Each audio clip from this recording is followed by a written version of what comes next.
Soldats, soldates, repos. Il y a une chose que j'ai absolument marre d'entendre. Une chose. C'est l'armée suisse obligatoire ne sert à rien.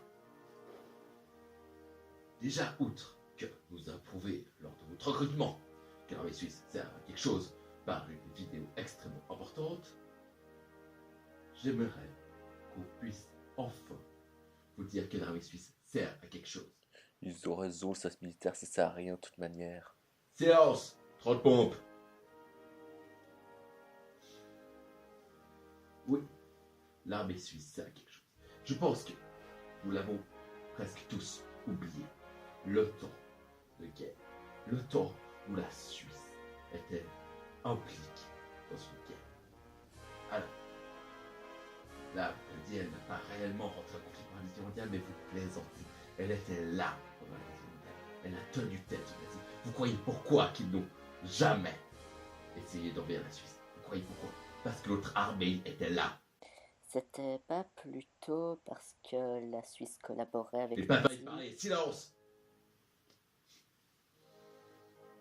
Et je pense que la population oublie à quel point une armée, en temps de guerre, même si le pays n'est pas en guerre, est essentielle. C'est pour cela que je propose de commencer une nouvelle guerre contre la France. Alors là, vous vous dites, attendez, la France est un pays beaucoup plus grand que la nôtre, a une armée professionnelle. Oui, mais c'est qu'il a oublié le génie suisse. Déjà, première chose, la France sait que, normalement, après 18h, ils n'ont plus besoin de garder la frontière suisse. En tout cas, pas d'attaque militaire. Ils savent très bien qu'après 18h, nous, les Suisses, on est en pause. Et bien, c'est là où on va attaquer. C'est à 18h pile. Il ne faut pas s'y attendre. Alors oui, ça veut dire faire des sorties supplémentaires.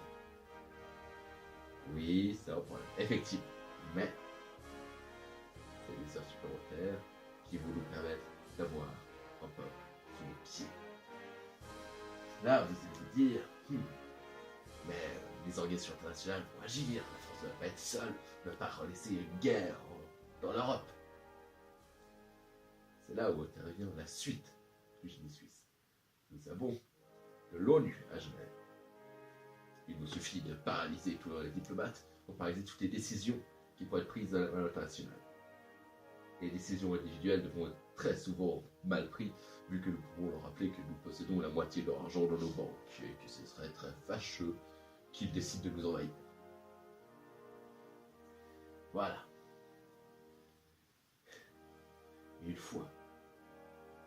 une fois qu'on aura envahi la France, faut pas déconner, nous sommes battus plusieurs fois au foot, certes, mais donc, au côté militaire, je ne fais aucun doute, nous avons la meilleure armée au monde. Nous avions des avions militaires performants, qui ne peuvent pour le moment pas sortir de la Suisse, mais en guerre, ils pourraient être très, très, très performants. Une fois que la France envahit, on pourra utiliser le même prétexte qu'utilisaient les Américains dans beaucoup de pays, c'est pour leur apporter la vraie démocratie. Non, parce qu'il ne faut pas déconner, la démocratie directe. Non. C'est la vraie démocratie, et ce sera la raison de pourquoi on les envahit. C'est pas du tout pour des raisons territoriales, des ressources exploitées, non, absolument pas. Pas du tout pour que Genève ait plus de problèmes de frontaliers actuellement. Et enfin, on va pouvoir régler un problème, rendre l'autre côté de la Rüstigraberie plus forte que jamais. Le côté francophone sera enfin entendu dans la Suisse. On n'entendra plus jamais. Ah, t'es suisse et tu parles français? On n'entendra plus jamais ça. Parce que le côté français de la Suisse sera bien plus fort que le côté allemand. Et c'est là que pour les votations, ça va changer énormément. Le côté gauche de la Rüstigraben sera bien plus puissant que jamais. Et ainsi, le côté allemand ne saura plus quoi faire. Et si vous n'êtes pas encore convaincu, ça voudra dire qu'on n'aura plus forcément besoin d'apprendre l'allemand à l'école. Mais du coup, c'est juste par une cause de frustration que vous décidez de déclarer la guerre à la France comme ça sur un coup de C'est tête? absolument pas pour ça que j'ai décidé de déclarer la guerre à la France. Non. Non, du calme.